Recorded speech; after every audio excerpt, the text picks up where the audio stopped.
Bismillahirrahmanirrahim. Alhamdulillahirabbil alamin. Wassalatu wassalamu ala asyrafil anbiya'i wal mursalin wa ala alihi wa sahbihi ajma'in.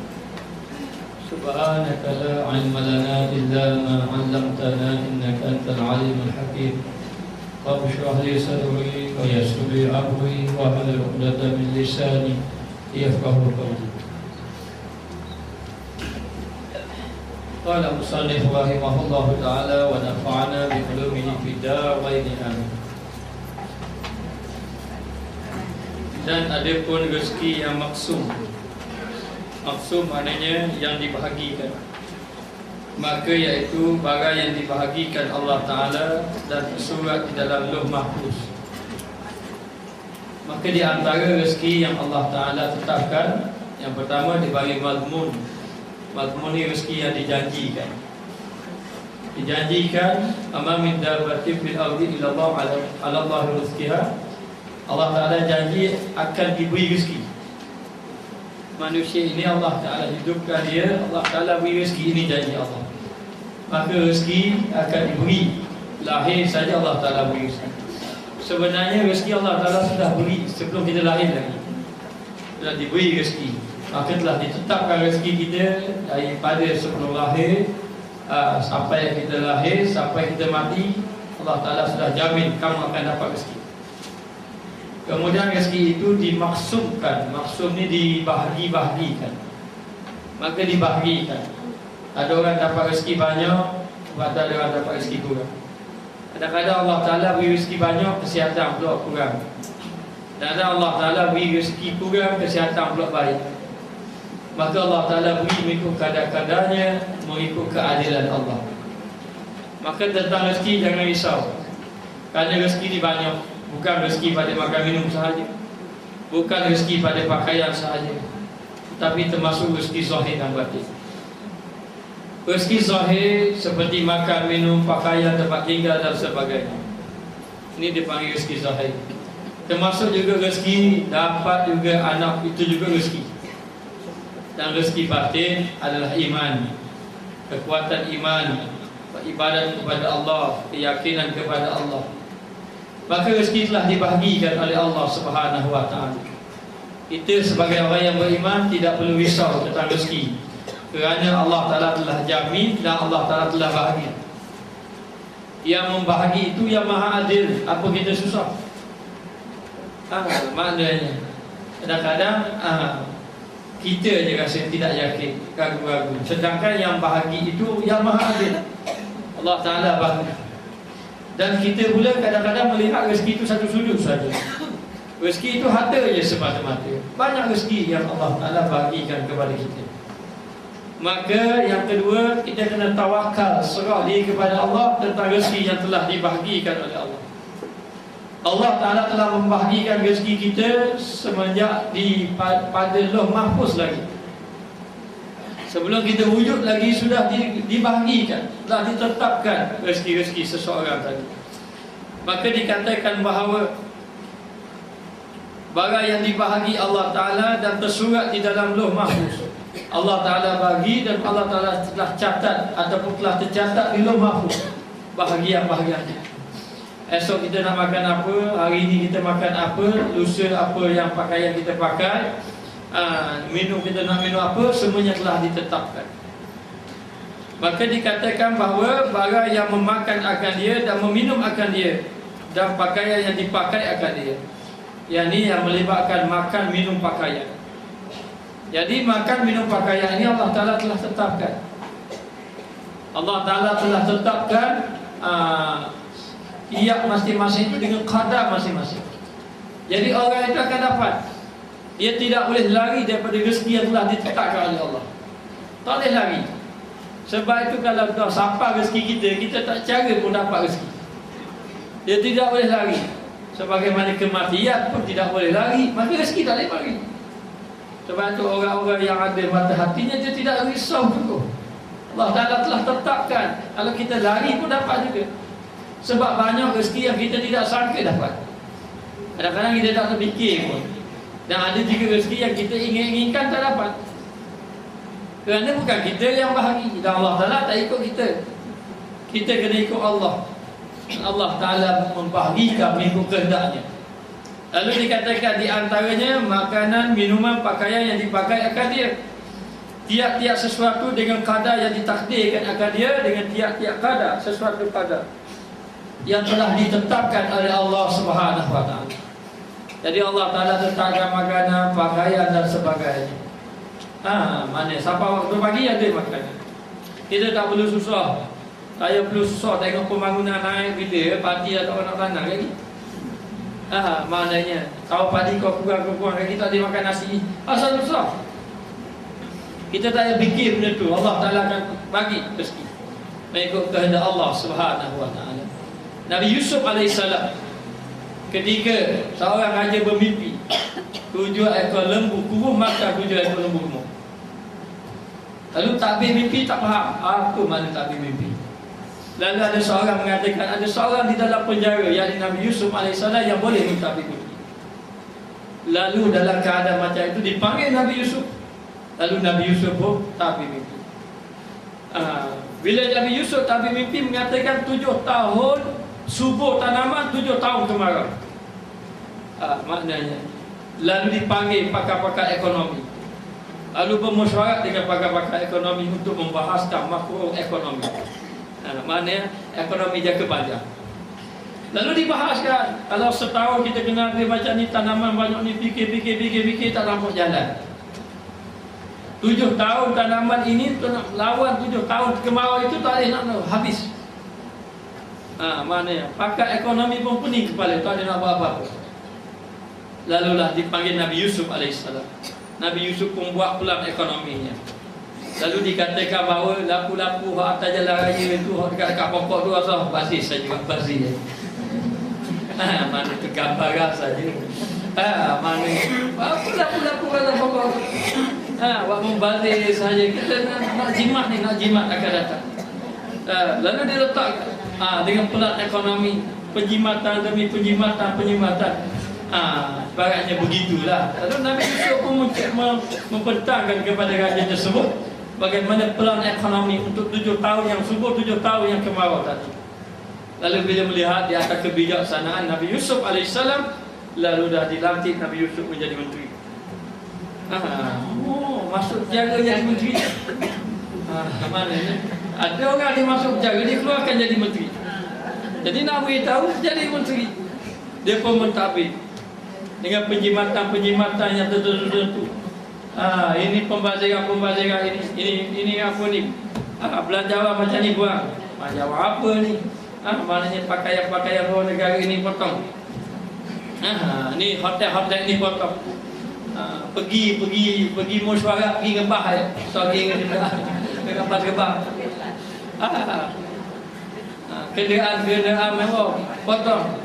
Maknanya jangan seorang 5 cuti seorang sudah. Maknanya atas cuti tu kongsi 5 orang menteri. Jadi nak beritahu buat pelan-pelan dan sebagainya. Akhirnya dalam keadaan macam itu Nabi Yusuf mentadbir.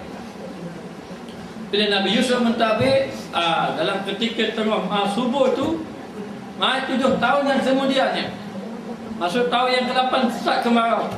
Saat kemarau tanaman pun tidak subur. Lalu dengan tanaman yang ada ni boleh dibahagi-bahagikan, sehingga kan dikatakan yang lain, negara lain pun minta dengan dia juga. Boleh lagi dibahagikan. Lalu Allah Ta'ala cukupkan. Ini barakah yang ada, kerana ada hubungan dengan Allah Subhanahu wa Ta'ala. Yakin dengan Allah. Kita tak yakin dengan Allah, Masya Allah, jadi susah. Dia fikir siang malam, benda yang Allah Ta'ala tak bagi dah. Benda Allah Ta'ala sudah bagi, benda yang Allah Ta'ala sudah jamin. Jadi kita tak perlu susah. Jadi nak yang kena fikir ibadat kita, bagaimana kita dengan Allah, bagaimana amal ibadat kita di sisi Allah Subhanahu wa Ta'ala. Lalu dikatakan bahawa Allah Ta'ala telah menetapkan sesuatu dengan qada yang ditakdirkan akan dia. Dengan ketetapan takdir yang Allah Ta'ala tetapkan kepada kita. Dan dikatakan bahawa dalam waktu yang ditentukan akan dia, dan pada waktu-waktu yang ditentukan Allah Ta'ala dah tentu dah waktu-waktu. Sampai masa dapat kita. Kalau Allah Ta'ala tetapkan pukul 11 nanti dapat makanan, kita lari pun dapat makanan. Allah Ta'ala sudah tetapkan kita. Kenapa ini sudah dibahagi-bahagikan oleh Allah Subhanahu Wa Ta'ala.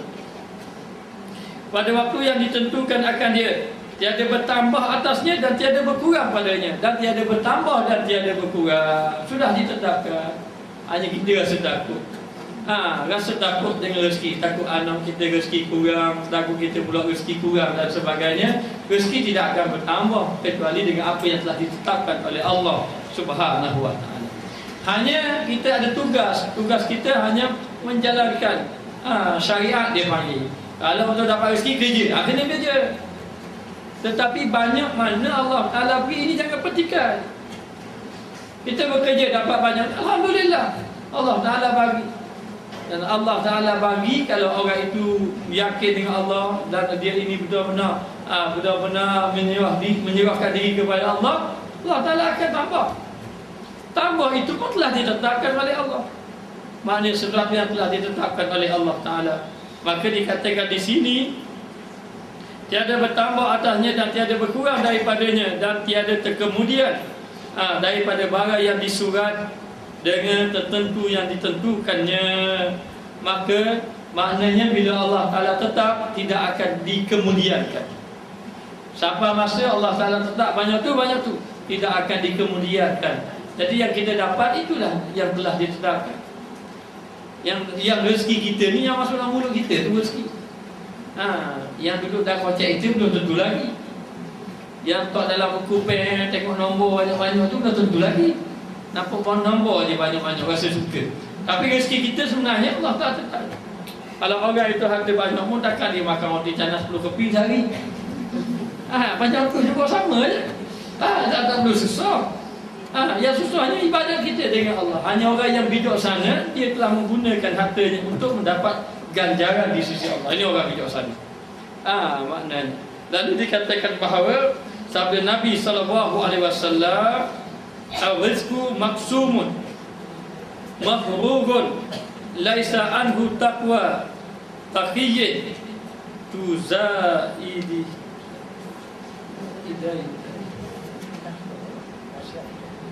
Kalau ia letak tuzaiduhu, kalau ada dia kena baca tuzaiduhu. Tapi kalau dari segi makna rasa tak sabar. Yang sabarnya biziyadatihi. Bizaidatin, ada bizaidatin. Itu baru sabar. Nanti nak tengok mana nantilah. Dia tulis di sini kalau dia tulis depan tuzaiduhu bacanya. Tapi munasabahnya bizaidatin. Wala fujurun fajirin tanakisi.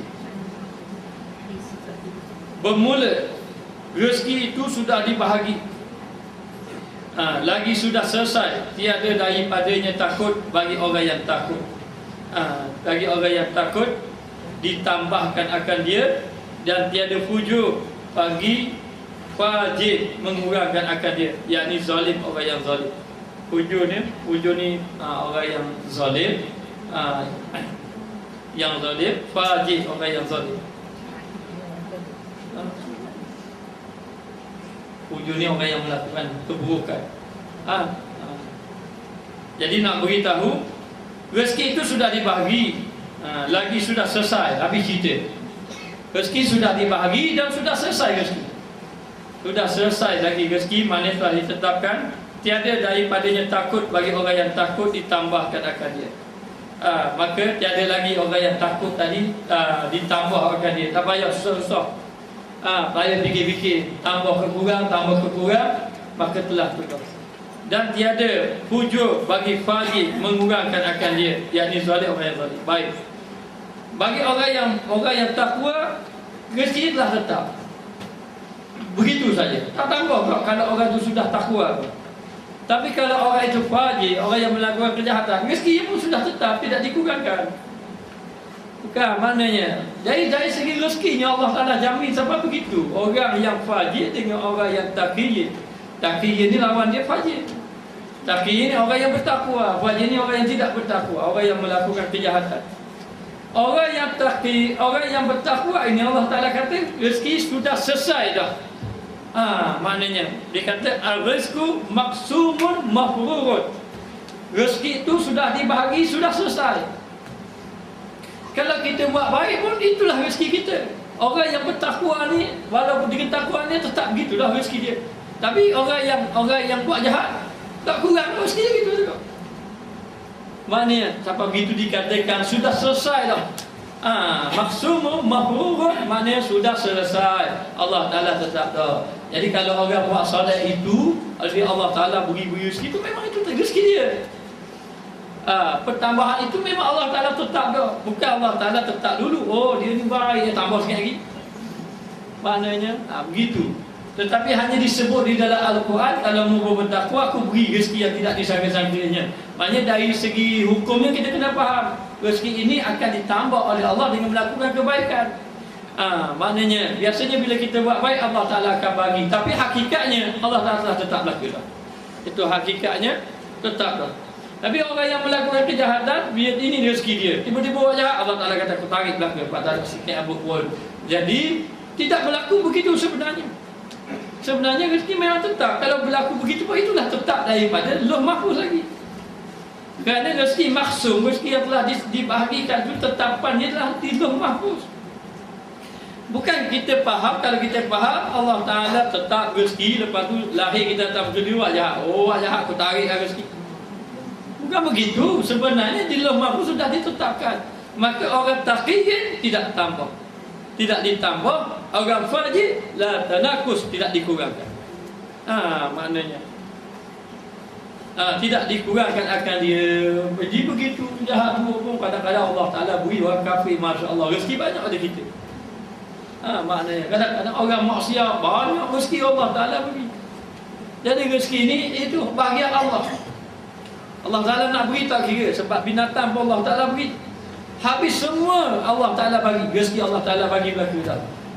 Maka begitulah juga orang yang buat amal soleh pun semua telah ditetapkan rezeki. Hanya kita tidak tahu rezeki kita banyak mana.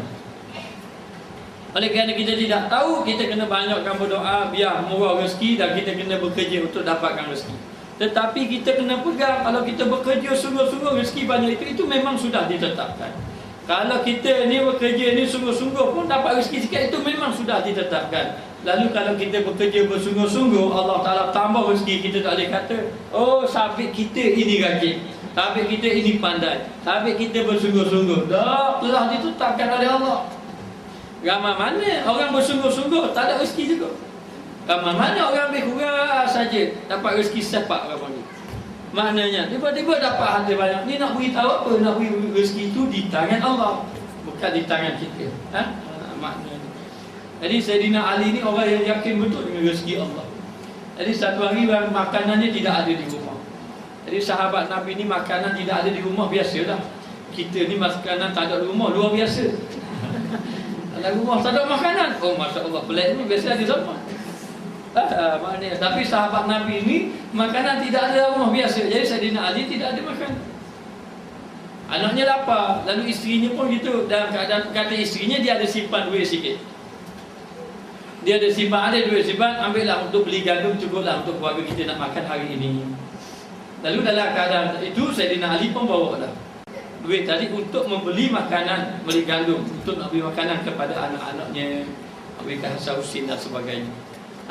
Lalu dalam keadaan macam tu, bila sampai ke pasar, dia jumpa orang fakir. Tolonglah saya tidak ada duit. Itu Sayyidina Ali, saya tak makan satu hari, saya 3 hari tak makan. Dia tak makan. Oh, Sayyidina Ali pun ambil duit tu bagi ke dia. Tu bagi ke dia. Tak apalah, rezeki ini rupanya rezeki kamu, kalau rezeki aku ambil. Habis duit dia bagi. Tu Sayyidina Ali. Kalau kita tak minta orang pegang diri tak tahu. Itulah maknanya. Jadi dalam keadaan tu, dalam keadaan macam tu dia bagi habis. Bila dia bagi habis, tak ada dia. Lalu nak balik, bila nak balik teringat, isteri aku kata apa? Isteri tak kata apa? Anak kata apa? Tadi duk fikir, timbang juga aku kena belah rumah. Jadi dah ada macam tu duk fikir. Kita pula serah tawakal pada Allah. Memang bukan rezeki dia, walaupun ada harta macam tu. Lalu Jalan, dia fikir nak pergi ke mana, nak mengadu pada Rasulullah. Mengadu pada Rasulullah sallallahu alaihi wasallam, pergi rumah Nabi. Bila pergi rumah Nabi, jumpa orang tua seorang. Jumpa orang tua. Orang tua seorang bawa unta. Wahai Ali, aku nak jual unta ni kamu. Kawan tu memang tak ada duit. Hai Ali, aku nak jual unta padamu. Kata Sayyidina Ali, aku tak ada duit. Aku baru saja bagi pada orang. Lagi satu unta kan mahal. Nak jual pada Sayyidina Ali. Kata aku tak ada duit. Kalau macam tu, ini mau ambil unta ni mau jual. Mau ambil unta ni mau jual. Jadi itu nak upah pula Sayyidina Ali. Lalulah Sayyidina Ali pun ambil unta. Nak jual daripada dia, orang tu suruh beli, akhirnya orang tu suruh dia jual. Dia pun ambil unta. Dia pun pergi. Jadi ingat orang tu tunggu situ. Dia bawa unta ni. Unta ni nak jual. Jumpa tengah jalan pula. Dia pun tanya, apa yang kamu bawa tu? Katanya saya bawa unta, saya nak jual. Molek saya nak beli unta. Beli unta. Lalulah orang tu pun beli unta. Jadi bila beli unta nak serah duit pada orang tadi. Maka Sayyidina Ali akan dapat upahnya. Maknanya kalau unta tu harga 300 dinar contohnya. Kita pun tak tahu harga contohnya. Jadi dia suruhlah juallah kamu 250 kan, 50 nanti aku akan bagi pada kamu. Begitulah. Maknanya harga tu dia akan bagi upah. Jadi bila Sayyidina Ali dapat duit, nak cari orang tadi pula hilang. Tuang unta tu. Dan cuba cari pula. Lalu duit ada. Duit ada ni. Bila duit ada, nak orang mana? Nak mengadu kepada Rasulullah. Dia pun bawa lah duit ni pergi jumpa Rasulullah. Jumpa Rasulullah, sebelum saja Rasulullah jumpa Rasulullah, tu sebelum dia nak cerita, Rasulullah tanya, mu nak cerita ke aku cerita? Maknanya Rasulullah tahu dah masalah dia. Ini Rasulullah, mu nak cerita ke aku cerita? Jadi bila Sayyidina Ali tanya, tengok Rasulullah kata gitu, Rasulullah cerita. Lalu Rasulullah cerita satu persatu. Ini yang aku beritahu, mukjizat. Tuhan mengatakan kamu ini, keluarga kamu tidak ada makanan. Anakku Fatimah dan cucunya, yakni anak kamu ini lapar. Jadi Fatimah telah memberi duit kepada kamu untuk membeli makanan. Tetapi bila sampai saja di pasar, tiba-tiba datang orang fakir, minta pula kepada kamu. Lalu kamu bagi pula pada dia. Maka tidak adalah makanan. Lalu kamu mau datang ingin berjumpa dengan aku. Di tengah perjalanan kamu jumpa dengan seorang yang ingin menjual unta kepadamu. Tetapi kamu tidak ada duit, akhirnya kamu disuruh menjual unta. Lalu kamu pun ambil unta. Kamu ambil unta, kamu berjalan berjumpa dengan seorang pembeli. Lalu pembeli tadi membeli unta dengan harga yang telah ditetapkan. Kemudian kamu ingin mencari orang yang pertama tuan kepada unta tadi. Lalu kamu tidak ketemui. Lalu kau datang kepada aku. Tidakkah begitu? Ya, terkejut saya. Betul. Lalu aku ingin memberitahu kepadamu, tuan unta yang pertama itu adalah malaikat. Tuan unta yang pertama itu adalah malaikat yang ingin mengujimu. Kerana Allah Ta'ala telah menghantarkan di atas keyakinan kamu tentang rezeki Allah ini dengan arti kata disebabkan dia beri orang fakir miskin tadi. Allah Ta'ala tolong lalu serta macam. Dan orang yang kedua yang membeli unta kamu itu pun malaikat. Adapun ini adalah rezeki untuk kamu. Tak payah cari tuan-tuan dia, ini rezeki untuk kamu. Lalu Sayyidina Ali pergi pula jumpa. Kali ni orang fakir tak jumpa dah. Beli makanan, balik. Lalu dia pergi makan. Fatimah tanya, mana lambat ni? Tanya mana lambat. Lalu dia pun menceritakan keadaan ini yang berlaku. Jadi nak beritahu begitu keadaan. Sebenarnya memang bukan rezeki dia. Tapi kalau dapat rezeki, jalan mana-mana Allah Ta'ala akan ada juga rezeki. Kerana telah dibahagikan oleh Allah. Ini keyakinan kita. Kerana kalau kita tidak yakin lagi pada rezeki di berbagai amal ibadat kita ini boleh menyebabkan tertolak. Sebab itu keyakinan dengan rezeki itu kita kena ada. Dalam bimbang. Kadang-kadang kita rasa tidak setuju kalau orang kata pelajar pondok nak makan apa. Dia tengok pelajar-pelajar ni gemuk ada kita. Orang tu kan ngajar tak gemuk dengan pelajar pondok. Gemuk belaka. Dia nak makan apa. Jangan bimbang. Rezeki itu dari tangan Allah. Rezeki itu dari tangan Allah. Allah Ta'ala bagi. Anak kita nanti dia membesar-besar, rezeki Allah Ta'ala tetap belaka tau. Kalau kita banyak mana, memang Allah Ta'ala tetap. Maka kita yang kena bimbang itu memang ada sesuatu yang Allah Ta'ala suruh kita bimbang. Bimbangkan apa? Bimbangkan itu amal kita. Biar kita berbimbang-bimbang dengan amal kita, maksud takut. Jadi kita terbalik. Allah Ta'ala kata jangan dibimbangkan. Ini aku bagi yang ini. Ni yang mengenai amal ibadat ini. Amal ibadat ini tidak ada jaminan sebagaimana ayat-ayat rezeki yang Allah Ta'ala jamin. Mengenai amal ibadat kita tidak ada jaminan lagi. Tapi ada pun rezeki Allah Ta'ala kata binatang pun aku jamin. Apatah lagi manusia yang beribadat kepada Allah Subhanahu Wa Ta'ala. Lalu dikatakan bahawa ada pun rezeki yang mamluk. Ini yang ketiga. Yang kedua dia panggil rezeki maksum. Rezeki yang mamluk. Mamluk ni rezeki yang dimiliki. Maka barang yang dimilikkan tiap-tiap seorang daripada harta dunia. Daripada harta dunia. Yang dimiliki tiap-tiap seorang daripada harta dunia. Ke depan sikit dah. Sana rapat sikit, boleh depan sikit lah.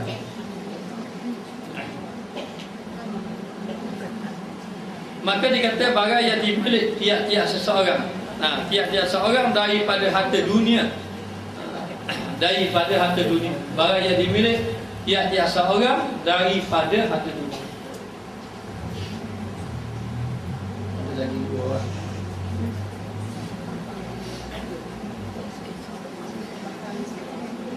Baik, rezeki yang mamluk. Mamluk ini adalah rezeki yang dimiliki. Rezeki yang dimiliki tiap-tiap seorang daripada harta dunia atas sekira-kira barang yang ditakdirkan oleh Allah. Jadi yang dikatakan harta mamluk ni harta yang benar-benar milik kamu, yang kamu betul-betul milik. PT dah kau cek tu bukan lagi kita ni. Maknanya kita makan itu ya betul-betul milik kita. Maknanya maka itu ya barang yang telah ditakdirkan oleh Allah, yang telah ditetapkan oleh Allah Ta'ala, apa-apa yang kita miliki. Dan barang yang dibahagikan, barang yang dibahagi baginya, barang yang Allah Ta'ala bagikan, bahawa memilik akan dia, lalu Allah Ta'ala beri dan dia memiliki harta tadi. Bila dia memiliki harta tadi, itu memanglah barang yang dia milik. Dia pun Allah Ta'ala sudah tetapkan. Kadang-kadang memanglah kita milik banyak. Dapat milik banyak, alhamdulillah, suka je kita. Dah molek balik, kereta rosak habis. Maknanya suka kita rasa kira lah dapat biti banyak. Kadang-kadang dah tak 5 minit je tanya.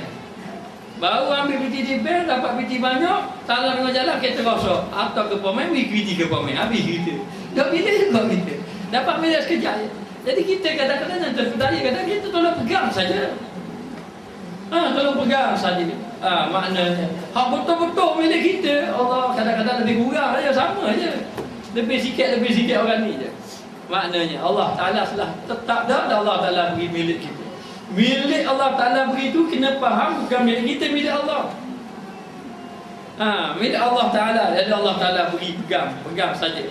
Maka dikatakan harta dunia di atas kira-kira yang ditakdirkan oleh Allah. Jadi harta dunia ni banyaklah. Ada kadang-kadang rumah. Rumah ini jadi milik kita. Kadang-kadang kenderaan tu jadi milik kita. Kadang-kadang tak jadi pun milik kita. Maknanya kita duk cari harta banyak, kita pun buatlah rumah. Buat rumah dah molek rumah nak siap, habis meninggal, boleh orang lain. Masa rumah tak siap kita tengok sama, rumah ni dapur aku nak buat gini. Siling aku nak buat siling kapur lah. Maknanya tak ada aku nak buat kelip-kelip. Sampai orang tengok pasti macam ada air. Maknanya macam-macam nak fikir. Maksud tu lepas tu habis dapur nak tak aircon sekali, tak ada yang kau buat. Dapur-dapur tak aircon sejuk saja. Maknanya tengah-tengah dah fikir, siang malam dah fikir. Nak tidur dah lagi. Siang hari dia fikir tak tadi malam tu bangun itaiga dah ni. Dia fikir gitu. Lepas pada tu dia fikir lagi. Nak buat tangga macam mana, pintu pakai serai-serai. Mana fikir pakai tangga. Fikir tak, pintu sampai dekat je buka sendiri. Maknanya. Jadi nak beritahu dong macam masa minggu tu macam. Pagi petang kan ada 3 bulan macam. Semayang tak kira lah, kat takbir Allahu Akbar. Nak cak mana dia tahu. Ketengah sembahyang. Tengah semayang, mana waktu bagi tengah semayang. Duk fikir pula bilik air macam mana nak tap ada apa nama tak dah air berhenti. Dah tak macam tu. Tadi pesen letak bilik air turun sendiri. Air makan pula-pula. Buat tu dah bercam racang. Tak molek siap. Siap sakit. Habis kita dah letak bilik. Mana begitu? Banyak sebenarnya kita kadang-kadang tak berdaya sungguh. Kita nak main ke benda tu banyak mana dah kita lalai. Ibadat kita lalai, pemikiran kita habis tenaga, habis dah fikir benda tu. Nanti kita serah saja, buat rumah, mana kita buat, mana kita letakkan bahawa bagaimana tumpuan kita kepada ibadat kepada Allah, dan kita hanya serah. Kalau benda itu milik kita, tak payah susah-susah. Maknanya. Jadi dikatakan di sini, daripada harta dunia sekira-kira barang yang ditakdirkan Allah dan barang yang dibahagikan baginya, bahawa memilih akan dia, dan iaitu rezeki Allah Ta'ala. Dan firman Allah Ta'ala, wa anfiqu mimma razaqnakum, ay mimma malaknakum. Ayat Quran ni, wa anfiqu mimma razaqnakum, sampai situ. Ay itu bahasa Arab, iaitu mimma malaknakum, dan menafkahkan. Menafkah maknanya membelanjakan olehmu daripada barang yang memberi rezeki kami akan kamu. Wa anfiqu mimma razaqnakum, maknanya belanjalah apa yang kami berikan kepada kamu. Apa yang kami beri kepada kamu, kamu belanja. Allah Ta'ala suruh belanja. Belanja tu biar belanja kepada jalan yang dibenarkan syarak. Maknanya bila Allah Ta'ala beri pada kita sesuatu yang baik, kita gunakan kepada perkara yang baik, ia memberi manfaat akhirat dan rezeki akan ditambah oleh Allah. Dan rezeki itu akan dapat barakah. Makna barakah, apa makna barakah? Yakni ziyadatul khair, mana bertambah kebaikan di atas rezeki yang kita ada. Maka Allah Ta'ala suruh belanja, bukan kata suruh belanja saja. Mana habis piti derah-derah, wa mimma razaqnakum. Wa anfiqu mimma razaqnakum. Allah Ta'ala suruh belanja. Ya, suruh belanja. Belanja dia ikut dalam kitab fiqh. Dia kata macam mana? Dia kata yang pertama, belanja diri sendiri. Maknanya dia suruh kita belanja diri sendiri. Jangan siapa nak makan pun tak ada. Ada PTV orang siapa kita mepes press. Salah lebih ayat kan. Mana apa kita sendiri orang kata dogok dah tu, dogok. Sebab apa? Sebab untuk belanja sebab tak diri sendiri tidak. Tak.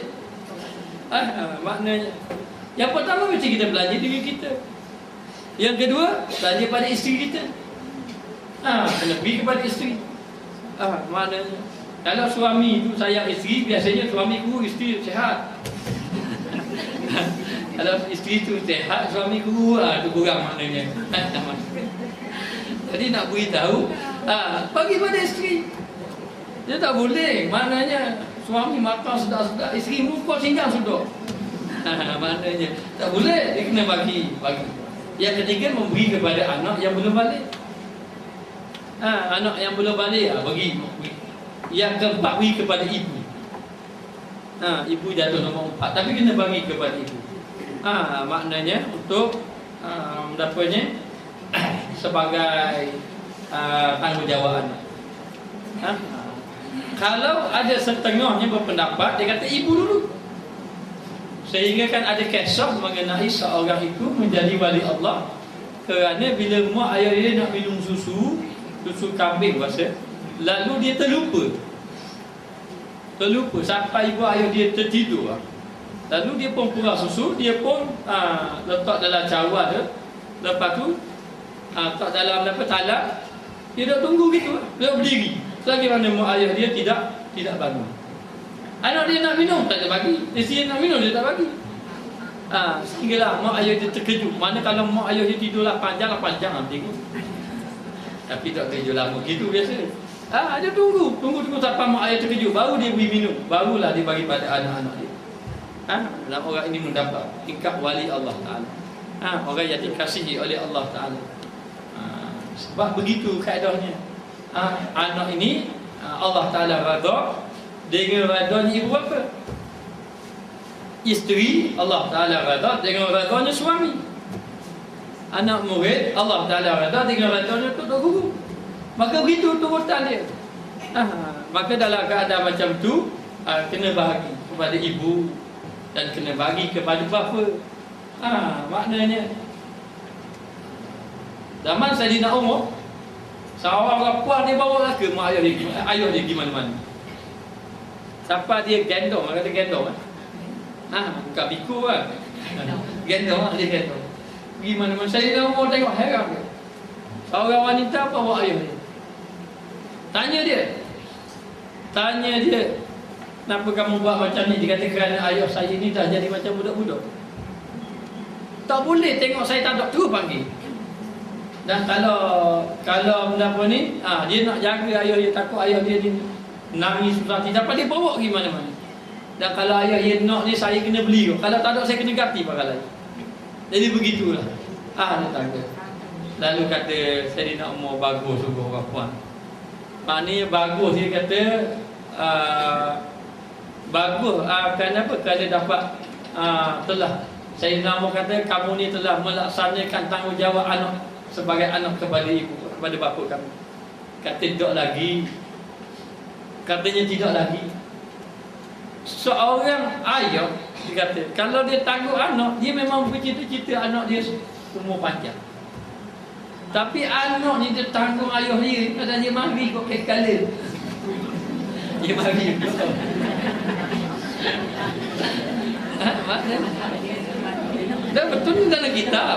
Dalam kitab kata, dia kata-kata dia mari kok kekala. Maknanya jadi tak akan sama walaupun begitu keadaan dia. Tapi akan ayah lah dia tanggung lah. Tapi nak sama dengan ayah tanggung anak, ibu tanggung anak, tak akan sama. Begitu keadaan dia. Lalu dikatakan bahawa membelanjakan ayat tadi pergi kepada ayah, lepas pada ayah baru anak yang sudah balik.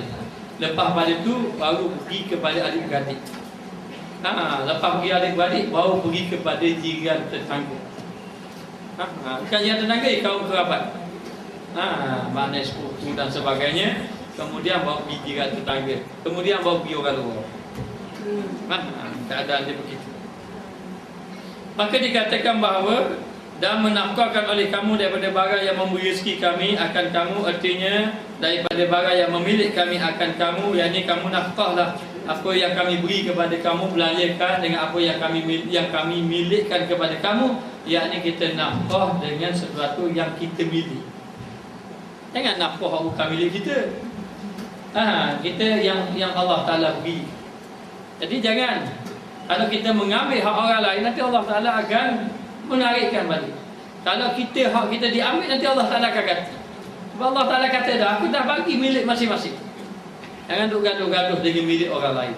Maka belanjalah kamu dengan milik kamu, jangan belanja dengan milik orang lain. Maka dilarang kita mengambil rasuah, dilarang kita mencuri sebagai contoh, dilarang kita menipu orang lain. Maka tidak Allah Ta'ala telah tetapkan apa-apa yang kamu milik, belanjalah, itu milik kamu. Dibelanjakan pada jalan yang dibenarkan oleh syariat. Dan ada pun rezeki yang mau'ud, rezeki yang telah dijanjikan, yakni dijanji, maka iaitu barang yang dijanji Allah Ta'ala bagi hamba-Nya yang muttaqin, yang Allah Ta'ala janji kepada hamba-Nya yang bertakwa, yang dekat dengan Allah. Ialah walaupun madmum, walaupun maksum, walaupun mamluk, walaupun mau'ud. Dia ada 4. Madmum rezeki janji, maksum rezeki bahagi, mamluk rezeki yang dimiliki, satu lagi mau'ud rezeki yang dijanjikan. Ada yang Allah Ta'ala janji khusus, orang ni aku bagi orang ni khusus, tapi hakikatnya telah ditetap belaka. Maknanya jadi Allah Ta'ala janji yang dijanjikan, ada yang Allah Ta'ala janji khusus. Dia kata hamba yang muttaqin, hamba yang muttaqin yakni hamba yang bertakwa kepada Allah dengan syarat takwa, dengan syarat dia bertakwa kepada Allah. Rasa takut kepada Allah, orang yang ahli ibadat ini dijamin rezeki. Kata Tuan Guru saya, Tuan Guru Hajilah, menyatakan bahawa kamu belajar ilmu masa saya duduk di pondok. Kamu belajar ilmu, kamu ada ilmu, tidak akan apa-apa dia kamu dengan ilmu. Maknanya kata dia. Tidak ada orang-orang alim itu sedekahkan. Rezeki itulah dijanjikan oleh Allah. Jadi rezeki yang dijanji oleh Allah, mana Allah Ta'ala janji khusus kepada siapa? Kepada orang yang bertakwa kepada orang yang takut kepada Allah Ta'ala. Maknanya. Jadi kita kena janji yakin dengan Allah, bahawa Allah Ta'ala kata, kalau kamu ini bertakwa kepada aku, mendekatkan diri dengan aku tambah rezeki. Kadang-kadang yang berlaku ini rezeki jadi kurang. Kadang-kadang bila disiasatnya, sembahyangnya tidak. Kadang tidak sembahyang, lalu dikatakan kau rezeki. Sebab apa? Sebab tidak dekatkan diri dengan Allah. Rezeki ini di tangan Allah, bukan di tangan makhluk. So cari ya rezeki tangan makhluk. Makhluk tak boleh beri rezeki sikit apa. Rezeki ini di tangan Allah. Allah Ta'ala telah tetapkan rezeki dengan ibadat-ibadat yang tertentu. Sehingga kan orang yang ahli ibadat, nanti Allah Ta'ala beri rezeki dia tak payah usaha pun beri. Sebagaimana Siti Maryam, ketika dia beribadat sampai bengkak kaki kaki, lalu dia beri rezeki. Hanya disuruh jugalah agak usaha sedikit. Usaha apa? Usaha digoyangkan pokok, lalu turun selalu. Goyang tu ambil syarat sahaja. Ambil syarat sahaja. Macam orang lah, kadang-kadang orang tu dah jumpa dengan orang tu, yang pergi temu duga ambil syarat. Mana dah dapat dah, mananya. Saya dulu pergi temu duga satu, nak pergi belajar luar negara. Pergi belajar di Mekah. Saya pergi temu duga dengan orang Arab. Dia suruh baca. Jadi kita tak apa Quran. Jadi main buka gitu saja. Jadi Tuhan nak tolong juga. Masa dia suruh hafal, suruh yang kita sudah ngapa. Maknanya tu ngapa? Ya, benda tu gampang saja. Gampang saja dia pun baca surah ni. Saya pun baca. Alhamdulillah bolehlah baca. Habis dia tanya hukum fiqh. Dia boleh jawab. Lalu saya pun gembira lah. Tengok gembira, orang pun kata, tak ada tu nama. Mana kita balik Allah. Masa tu pergi motor, main motor kita tengok gembira. Memang boleh pergi belajar ni. Lepas tengok gembira, saya dapat tahu kita. Kalau temu duga tu syarat je, ada dah orang. Mu dapat jawab ke, mu tak ada jawab pun sudah ditetapkan. Begitu rupanya. Begitu rupanya. Jadi sekarang ini benarlah, apa-apa pun sebenarnya Allah Ta'ala tetap dah. Begitu gambaran. Sebenarnya Allah Ta'ala dah janji dah. Bagi orang bertakwa, aku bagi dia. Orang yang bertakwa, yang dekatkan diri dengan Allah, rezeki tu jangan bimbang, Allah Ta'ala bagi. Sehingga ada di antara orang yang biasanya kadang-kadang dia tambah fikir-fikir rezeki, dia fikir sikit datang lagi. Yang saya pernah ceritakan, tuan guru saya salah seorang, dia kata tak ada orang beri kenderaan buruk, mau siapa lagi. Wasi nak tanah, wasi kalau ada buat tanah, tak apa nak beri tanah dekat rumah dia. Semua saja. Dan nak potong buah ni, nak apa ni? Nak bersih mana? Anak murid atau mesekat bersih. Tengok-tengok bersih mesekat, orang tanya nak tanam dia. Kau tanam dia, tanam dokong mesekat. Mari anak dokong sendiri. Mari semua. Maknanya dan rezeki jadi hamba pada dia. Maknanya sebab apa? Sebab dia hamba Allah. Rezeki milik siapa? Milik Allah. Jadi kalau kita jadi hamba Allah, nanti rezeki jadi hamba kita. Tapi kalau kita tak jadi hamba Allah, kita memang kita jadi rezeki hamba. Rezeki kepada hamba. Dan rezeki kepada hamba juga, Masya Allah. Nanti Allah Ta'ala sibukkan kita. Yang pertama, tak ada masa beribadat. Tak ada masa kita beribadat. Maknanya mana tak mari Allah sibuk-sibuk. Nanti yang tengok umur 100 tahun nanti dia. Tak boleh kita, nanti Allah Ta'ala sibukkan kita, Masya Allah. Jadi tak ada masa. Sibuk ni. Itu tanda ni. Maknanya sebab kita dah jadi hamba dunia, baik tak? Allah Ta'ala kata, mu nak jadi hamba aku jadi hamba. Bimbang begitu. Mana yang pertama Allah Ta'ala sibuk. Yang kedua Allah Ta'ala hilangkan ketenangan. Tak ada tenang-tenang pun kita. Nanti tunggu tenang-tenang sikit. Bila tunggu tenang-tenang? Tunggu tsunami mari baru tenang. Habis rumah licin tenang. Habis. Maknanya tunggu dalam keadaan tenang-tenang. Maka yang kedua tidak ada ketenangan. Tidak ada ketenangan. Itu yang kedua.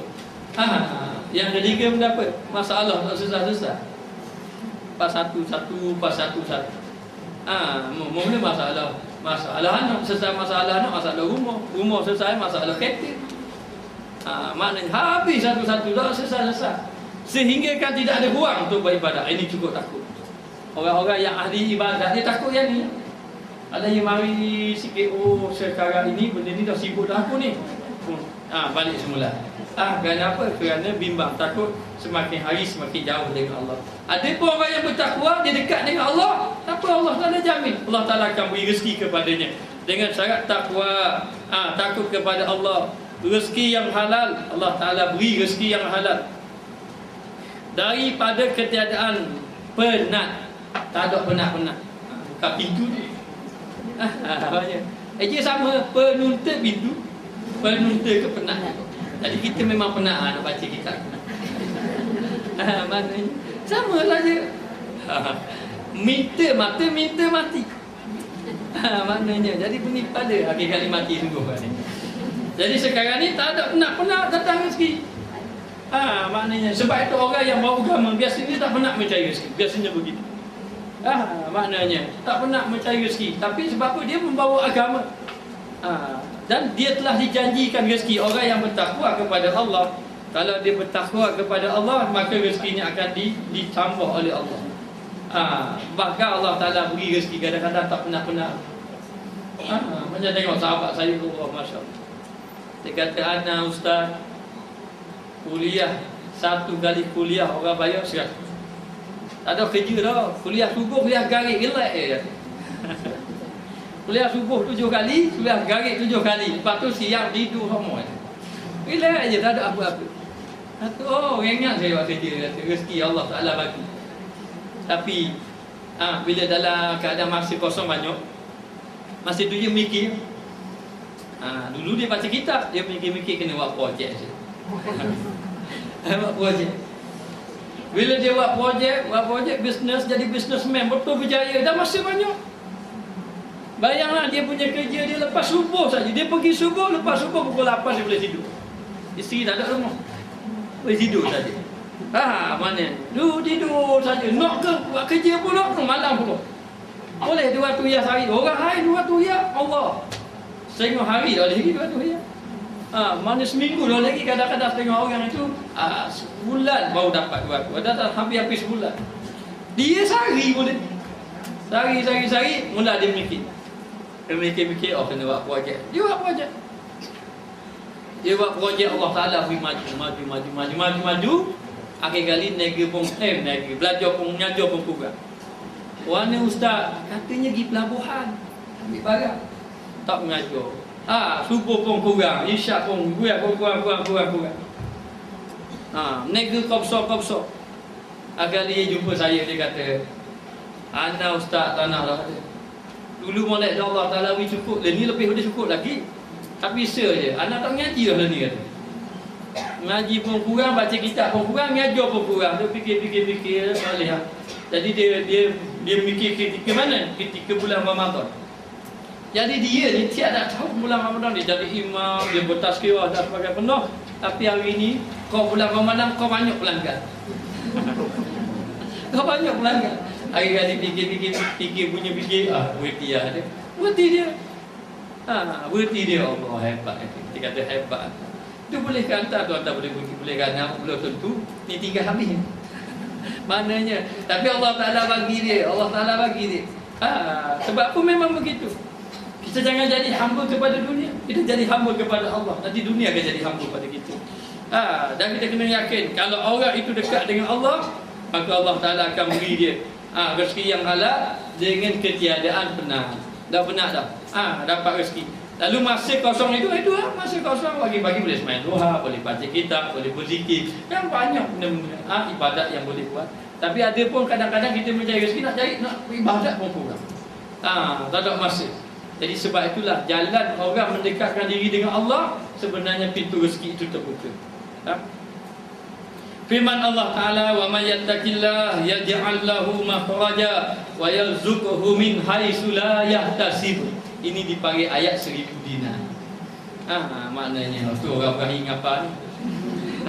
Sebab ayat 1000 dinar. Nanti kita cari ayat 10,000 dinar. Kalau ayat 10,000 dinar, kalau ada kita kapur. Mana dia anggap cepat-cepat. Banyak-banyak. Jadi ayat 1000 dinar ni memang ada ceritanya tentang 1000 dinar itu.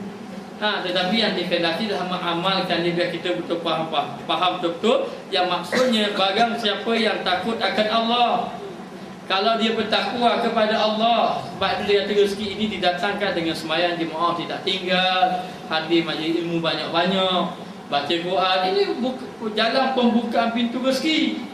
Mengapa sama wa mayyattakillah wa mayyattakillah pergi pun tak, bila nak dapat?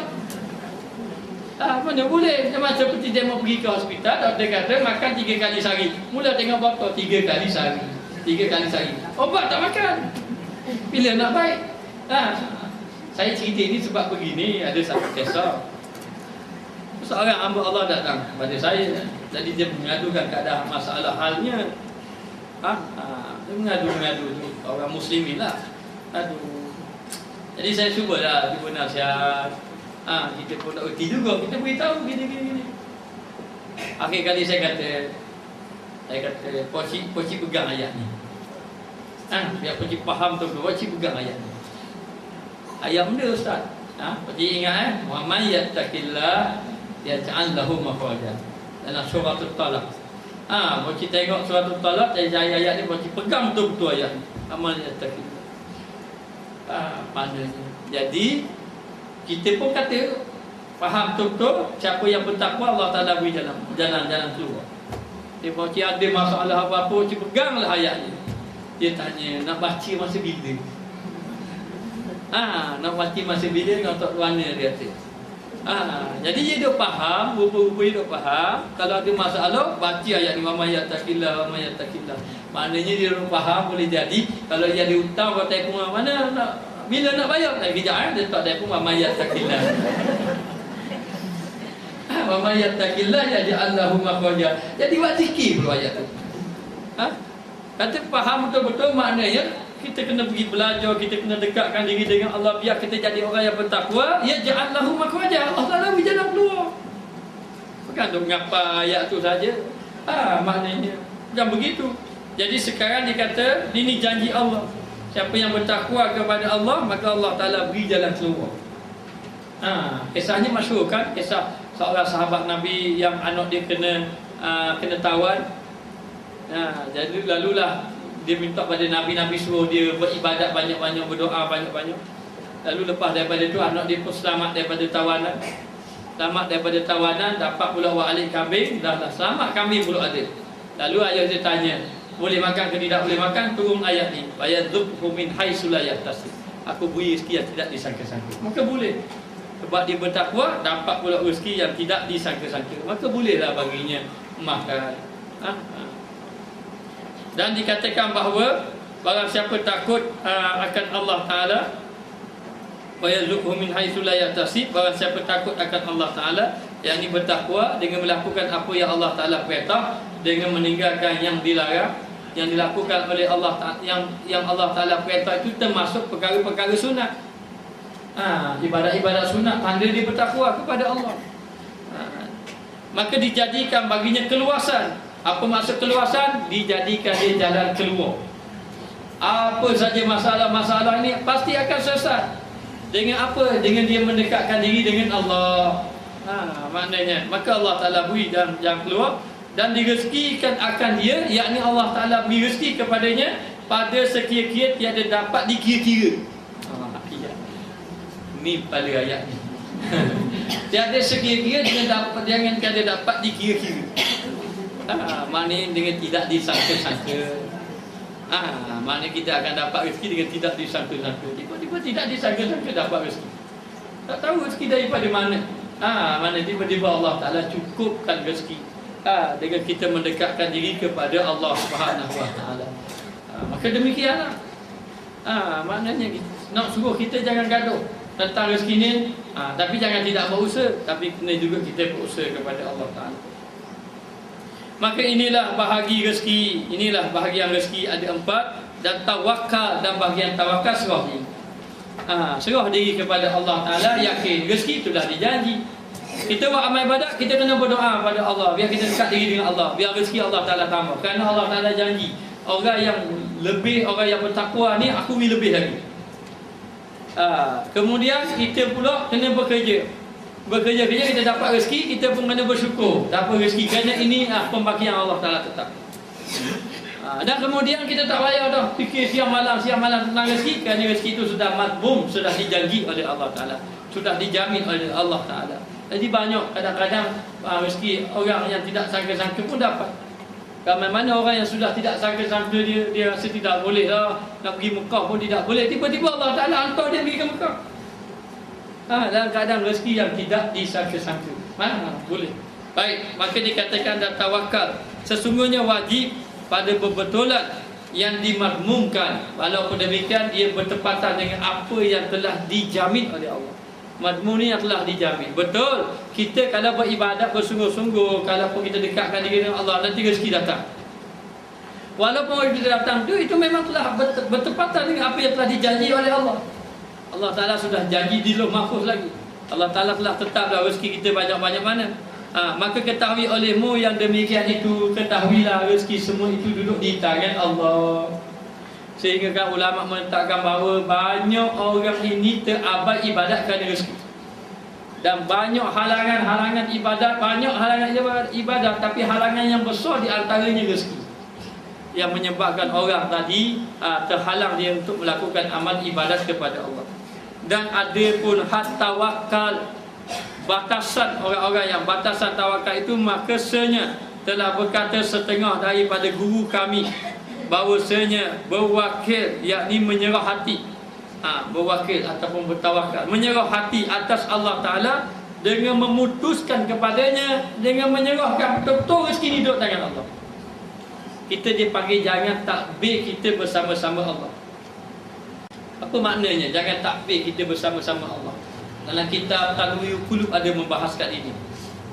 Kita duduk takbir, mana kita duduk seorang diri, kita duduk dengung, aku ni nanti anak aku ni macam mana nanti kalau akan datang nanti, bagaimana akan datang nanti, dah kalau aku mati apa dia nak makan, maknanya dah kalau katakan aku tak ada macam mana, rezeki dia macam mana. Maka rezeki tentang anak isteri kita ini sampai cucu cicit kita serah pada Allah.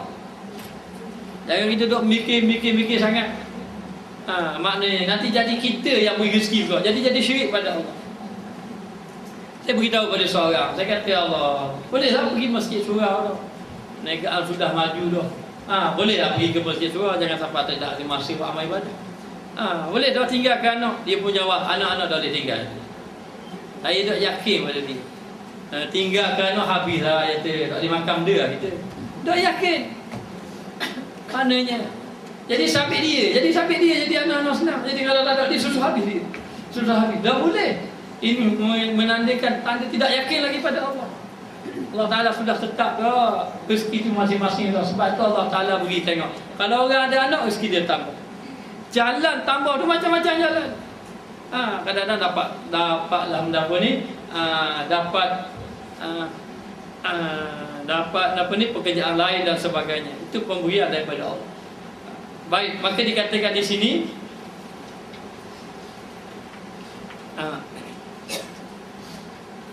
menyerah hati atas Allah Ta'ala dengan memutuskan akan dia, dan diputuskan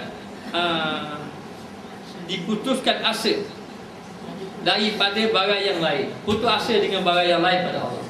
Biar kita putus asa daripada Allah, makhluk oleh benda kita, putus asa dengan hal yang lain, tetapi tidak berputus asa dengan Allah. Tidak berputus asa dengan Allah, tetap yakin dengan Allah Ta'ala. Mana kita bekerja, berserah diri dengan Allah, rezeki itu duduk di tangan Allah. Tapi dengan orang lain kita tak mau gantung orang lain. Gantung dengan orang lain ini, dia pun macam kita juga. Gantung dengan orang lain, akhir sekali begitulah. Orang lain pun fakir macam kita juga, tapi gantung dengan Allah. Nanti kalau kita bergantung dengan orang lain, Allah Ta'ala berlepas diri dengan kita. Berlepas diri dengan kita. Tapi kalau kita bergantung dengan Allah, maka Allah Ta'ala akan membantu kita. Maka dikatakan di sini, kata setengah mereka itu, yakni para ulama, iaitu dipeliharakan hati kepada Allah Ta'ala pada tempat maslahat. Jadi yang dikatakan tawakal itu, yakni peliharakan hati kepada Allah pada tempat maslahat, pada tempat yang membawa kepada kebaikan. dengan meninggalkan barang yang bergantung atas sesuatu yang lain, maka tinggallah bergantung dengan yang lain. Gantung dengan Allah Ta'ala. Kalau orang Allah Ta'ala atau rezeki, itu rezeki memang daripada Allah. Maknanya, tapi janganlah Sabit mengatakan kalau dia tak ada orang itu susah kita. Sehingga kan ada seorang ahli ibadat, bila dia beribadat, orang bagi sama rezeki pada dia. Lalu dia kata, aku tidak mahu gantung dengan makhluk ini, aku nak bergantung dengan Allah. Lalu dia putuskan, orang ini jangan bagi rezeki, dia aku tambah. Jadi orang tu nak hantar makanan pun dia tambah. Tidak mahu. Lalu dia bermimpi, dia dimarahi. Kerana orang itu datang pun daripada Allah Ta'ala juga. Lalu dia terkejut daripada tidur, tengok rezeki tu ada. Dia turun makan, gantung. Maknanya walaupun orang bagilah. Kita kena bersyukurlah dengan manusia yang beri pada kita. Sehingga kan dalam hadis mengatakan, sesiapa yang tidak bersyukur, berterima kasih dengan manusia, dia tidak bersyukur dengan Allah. Maka kita kena berterima kasihlah. Tapi kita meletakkan bahawa Sabit orang ini, kalau tidak ada orang ini, susah kita. Ada tak boleh. Hanya rezeki daripada Allah. Allah Ta'ala hantar melalui orang ini. Jadi melalui orang inilah dapat rezeki pada kita. Tapi rezeki itu memang telah ditetapkan oleh Allah. Tidak ada orang ini. Orang ini tidak ada. Nanti Allah Ta'ala beri orang lain. Allah Ta'ala hantarkan orang lain. Kenapa? Rezeki memang ada hak milik kita. Dia tidak akan dapat lari lagi. Maka dikatakan bahawa tinggallah daripada bergantung dengan yang lain. Dan kata Syekh Abu Umar, bermula tawakal itu meninggalkan pergantungan dan harta gantungan itu. Menyebutkan yang mendirikan dirimu dengan sesuatu yang lain daripada Allah. Apa maksud dia tu? Meninggalkan pergantungan dan harta pergantungan itu, maknanya dia tinggalkan pergantungan yang lain. Dan juga pergantungan itu menyebutkan yang mendirikan dirimu dengan sesuatu yang lain. Maknanya menyebutkan itu mengingatkan. Bergantung kepada, mengingatkan kepada yang lain daripada Allah. Dengan arti kata dia hanya perlu ingat kepada Allah, dia bergantung kepada Allah, dia putuskan daripada yang lain pada Allah. Maka itu yang dikatakan tawakal. Jangan kita masih lagi bergantung dengan makhluk. Betul zahirnya makhluk bagi. Zahirnya begitu. Orang ada kelulusan, ada ilmu, ada sijil, dapat rezeki. Memang zahirnya begitu. Tetapi walau bagaimanapun, itu rezeki daripada Allah. Ada orang tidak ada sijil pun dapat rezeki. Rezeki itu telah ditetapkan oleh Allah. Hanya kita jangan jadi syirik kepada Allah. Orang yang syirik kepada Allah, dia hanya melihat orang itu saja. Dia telah melihat selain daripada Allah. Dia tidak melihat Allah yang memberi rezeki. Jadi orang yang macam ni, yang pertama sifat dia sebab putus asa. Putus asa. Kalau orang tu tak bagi rezeki, susah. Kalau orang tu nak lari pada dia, dia bakal susah. Kalau orang tu buat kerja dia, dia jadi susah hati. Sebab apa? Dia kata tak ada lah rezeki aku. Rezeki tu tak ada. Hanya Allah Ta'ala beri saja melalui orang ni. Telah ditetapkan oleh Allah Subhanahu Wa Ta'ala. Maka jangan bergantung selain pada Allah. Gantung hanya kepada Allah Ta'ala. Yakin dengan Allah. Dan kata Syekh kami, Al-Imam, bermula tawakal dan ta'liq. Tawakal serah diri, ta'liq bergantung harap. Itu dua sebutan. Tawakal itu sebutan yang mendirikan kejadianmu daripada Allah Ta'ala. Tawakal ini, kita ini maknanya mengingatkan yang Allah Ta'ala lah yang mendirikan kejadianmu daripada Allah. Maknanya Allah Ta'ala lah yang mengatur kehidupan kita. Tawakal. Kita serah. Siapa yang mengatur kehidupan kita? Allah. Kita serah pada Allah. Itu tawakal. Itu tawakal. Serah kepada Allah. Maknanya kita menyerah. Orang yang mengatur urusan kita kepada Allah, itu dipanggil tawakal. Tapi tawakal kita ini tawakal yang pekat, awam, yang mesti bekerja. Maknanya macam budak-budak lah. Dia menangis dapat, mak dia beri makanan. Dia patut diam, mak dia pun tak cari, menangis bagi pula. Kita orang awam ini tawakal kena bekerja. Sahabat Nabi, dia ada unta, dia tidak tambah. Jadi bila tidak mau tambah, Nabi kata unta ni, dia kata tawakal, saya tawakal pada Allah. Nabi kata aqilha summa tawakal. Ikat dulu baru tawakal. Maksudnya tawakal pada kita ni mesti kena bekerja. Kemudian harta, rezeki kita serah. Banyak mana Allah Ta'ala beri serah. Maka orang yang ada sifat tawakal, yang pertama dia ada sifat yakin dengan Allah. Yang kedua, dia ada sifat redha dengan apa yang Allah Ta'ala beri pada dia. Biarlah banyak mana pun tak apa, tapi itu memang pemberian Allah Ta'ala. Yang ketiga, dia ada sifat syukur dengan Allah Ta'ala beri pada dia. Oh, bersyukur. Bersyukur banyak ni Allah Ta'ala beri, ni rezeki kita. Lepas tu kita nak jadi orang yang bersyukur ni, kita kena tengok bawah, jangan tengok atas. Tengok atas tak cukup kita. Kita tengok atas, oh orang ni naik kereta besar pada aku, oh sakit. Orang ni rumah, depan rumah kita nampak-nampak dia duk tambah duk depan. Kita pun khabar suami dia, bang tambah depan, mana boleh tengok orang depan rumah tambah. Duk tambah juga. Maknanya tak biasa. Dia kena tengok orang bawah. Kita ada rumah, alhamdulillah ramai lagi kat Jepun tak ada rumah. Maknanya orang tak ada rumah ramai lagi. Jadi dalam keadaan macam tu, kita kena tengok pada bawah-bawah, kita menjadi orang yang bersyukur kepada Allah. Jadi tawakal ini kita serah urusan kita kepada Allah. Dan ta'liq, pergantungan itu, iaitu menyebutkan, mengingatkan yang mendirikan dirimu daripada yang lain daripada Allah.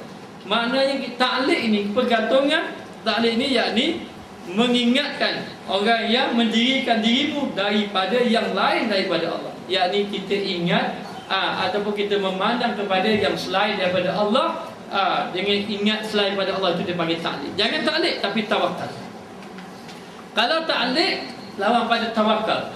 Tawakal kita pergantungan kepada Allah, kita ingat Allah yang memberi rezeki. Tapi kalau ta'liq kita ingat yang lain pada Allah. Kita duduk gantung dengan dia, gantung dengan dia. Jangan. Maknanya kita hanya tawakal kepada Allah Ta'ala. Maknanya kalau kita ta'liq, yakni kita bergantung dengan selain daripada Allah. Gantung selain pada Allah, ini mengatakan bahawa satu akhlak yang tidak baik. Kita hanya ingat kepada Allah. Jadi supaya kita, bila kita bergantung dengan Allah, kita boleh tumpu amal ibadat kita kepada Allah. Maka dikatakan di sini, dan beberapa perkataan ini, dan pada aku kembali kepada asal yang satu, dan iaitu bahawasanya engkau tetapkan hatimu atas bahawa yang mendirikan kejadianmu, dan tetapkan hati kita yang menguruskan urusan kita, dan menutupkan akan cederamu, dan menutupkan di atas kelemahan-kelemahan kita. Maknanya lemah kita tak dapat mendatangkan harta. Dulu saya pernah cakap dulu sekali, Allah Ta'ala beri rezeki pada kita. Allah Ta'ala telah beri rezeki pada kita. Kita tak boleh mendatangkan rezeki. Tidak boleh nak buat umpama telur. Leni ada juga telur orang buat. Dulu saya pernah mengajar, saya kata nak buat telur sendiri pun tak boleh. Tiba-tiba tengok orang buat telur. Telur 3 buat. Maknanya. Tapi sebenarnya tidak ada satu. Kita lemah, kita nak datang makanan tak boleh. Siapa yang boleh buat beras sendiri tak boleh. Orang-orang yang tanam tu, dia tanam-tanam tu, dia tak fikir dah beras banyak besar. Banyak mana tanam tak ada pandai. Saya pernah cetung tu sekali. Arwah pak mertua saya. Tengok pak mertua dia duduk cedur padi. Dah kot kita tolong. Pak gani tengok. Esok tinggu habis kot cedur. Tahu hok bagi yang hok tinggu habis kot kita ke. Mana yang dah tinggu tu pak mertua buat. Ada yang kita buat tak jadi. Mana rezeki ni Allah Ta'ala. Kita ni lemah, tak nak makan sekejap tak boleh. Allah Ta'ala tahu lemah kita, Allah Ta'ala beri rezeki. Allah Ta'ala beri ikut kadar-kadar kita. Maknanya Allah Ta'ala ni dia maha bijaksana. Seorang ayah dengan seorang anak, dia berjalan. Anak ni tanya sama dia, bapa Tuhan buat gini, bapa Tuhan buat gini, bapa Tuhan buat gini. Ayah ibu jawab. Siapa pekat ayah itu, dia jawab. Ayah kata Tuhan buat gitu dah, takdir Tuhan dah. Dia tanya. Lalu dia tanya, ayah nak tanya saya, bapa Tuhan buat buah tembikan, bapa jeruk, dia ni pokok kecil je. Maknanya. Kemudian Allah Ta'ala buat pula buah kurma, batang besar, buah kecil-kecil. Ayah tanya jawab, susah, siapa semua. Ayah kata Tuhan nak dia dah hidup, itu Tuhan buat hidup sana. Yang anak dia tak puas hati. Anak dia jalan-jalan berehat di bawah pohon kurma. Bila berehat di bawah pohon kurma, jatuh sebiji buah kurma atas kepala. Tengah tidur jatuh, dia pun kejut, aduh sakit dia. Ayah dia tanya apa? Dia kata buah kurma jatuh atas kepala. Ayah dia kata mujur buah kurma tu tak besar buah tembikan. Kalau besar buah tembikan ada ke pecah kepala. Baru dia tahu, oh gitu hikmah dia. Maka Allah Ta'ala dah menutup kelemahan kita, kecederaan kita. Dan yang memadakan kamu dan mencukupkan kamu. Allah Ta'ala cukup kau. Dengan keadaan kita ni Allah Ta'ala cukup kau. Keadaan kita. Anak kita ramai ni, Allah Ta'ala boleh cukup banyak ni. Akan ada juga orang tak cukup. Ada juga orang tak cukup. Sebenarnya cukup. Kalau rasa betul-betul tak cukup, dekatkan diri dengan Allah. Nanti Allah Ta'ala cukupkan. Tapi Allah Ta'ala tahu dah anak orang ni banyak ni, bagi rezeki banyak. Maka Allah Ta'ala memadakan bagi kamu, memadanya mencukupkan. Sesungguhnya iaitu daripada Allah, semuanya daripada Allah. Baik makan minum semuanya daripada Allah. Tiada bagi seorang yang lain daripada Allah. Tidak ada yang lain daripada Allah. Semuanya Allah Ta'ala tetap baca. Dan tiada dengan hitamu dunia, yakni mata benda. Hitamu dunia, yakni mata benda dunia. Dan tiada dengan sebab daripada beberapa asbab. Kemudian bahawasanya Allah Ta'ala jika dikehendaki dijadikan sebab bagimu daripada makhluk, atau dengan mata benda, ataupun dengan sebab. Dan jika dia dikehendaki dipadakan dengan kudratnya, tiada yang menengahi dan sebab. Maka apabila engkau sebutkan yang demikian itu dengan hatimu, dan engkau tetapkan atasnya, dan engkau putuskan hatimu daripada makhluk, dan asbab dengan sekali-kali kepada Allah Ta'ala sendirinya, dan sebenarnya hasil tawakal itu haknya, maka inilah haknya. Maka dikatakan bahawa semuanya datang daripada Allah Ta'ala, tidak daripada hukum dunia, ataupun dikata mata benda dunia. Dan tiada dengan sebab daripada beberapa sebab yang lain. Kemudian bahawasanya Allah Ta'ala, jadi nak beritahu sebenarnya apa-apa yang kita dapat daripada harta atau benda dunia memang datang daripada Allah. Bukan daripada memang asal daripada harta benda dunia itu daripada itu sendiri, tak, daripada Allah. Allah Ta'ala nak beri betul, sehinggalah dapat kepada kita. Tapi Allah Ta'ala beri dengan sebab-sebab tertentu. Yang kita tanam, buah pokok kita tanam, hasil pokok, bukan kerana pokok tu dengan sendiri, tak. Itu dia kata bukan daripada benda tu sendiri, tidak. Kalau kita tanam, tumbuh tak tumbuh, itu ketetapan Allah. Sebab itu kadang-kadang orang tu sudah tetap. Dia kata kalau Allah Ta'ala tak mau beri tumbuh, dia kata ikut ilmu dia. Nak beri tanam ni dengan baju banyak ni, dengan banyak ni, dengan jenis tanah banyak ni, dengan air banyak ni, dengan keadaan-keadaan macam ini, cuaca macam ni akan tumbuh. Kadang-kadang tak tumbuh secara bagus. Maknanya Allah Ta'ala tak tumbuh kan? Kadang-kadang tumbuh pokok buah tak tahu. Maknanya siapa bulan ni, musim ni memang buah duku jadi. Tak jadi secara bagus. Bukan kerana tu, kerana Allah Ta'ala tetap. Bukan atas air benda tu sendiri. Mana itu pemberian. Hanya Allah Ta'ala beri, datang dengan sebab-sebab. Adalah dengan sebab-sebab dia. Dengan sebab-sebab Allah Ta'ala pun beri. Dan dikehendaki dipadakan dengan kudratnya. Mana Allah Ta'ala cukup dengan kudrat Allah. Tiada daripada menengahi, tak ada dengan perantara yang lain. Dengan manusia, kalau manusia Allah Ta'ala beri, manusia beri tak apa tak. Allah Ta'ala nak beri orang ni tapi manusia tak akan beri. Tak boleh, tetap dapat juga. Tidak ada ditengahi dengan, di antara dengan makhluk, tak ada. Kalau Allah Ta'ala nak beri. Maka, dan dengan sebab, maka apabila engkau sebutkan yang demikian itu, maknanya kamu ingatkan yang demikian itu dengan hatimu, tetap dalam hati. Ini Allah, daripada ketetapan Allah, dan engkau tetapkan atasnya, tetap dalam hati bahawa apa yang kita dapat itu milik Allah. Dan engkau putuskan hatimu daripada makhluk. Putuskan daripada makhluk. Tak ada dah makhluk tak boleh beri sikit apa pada kita.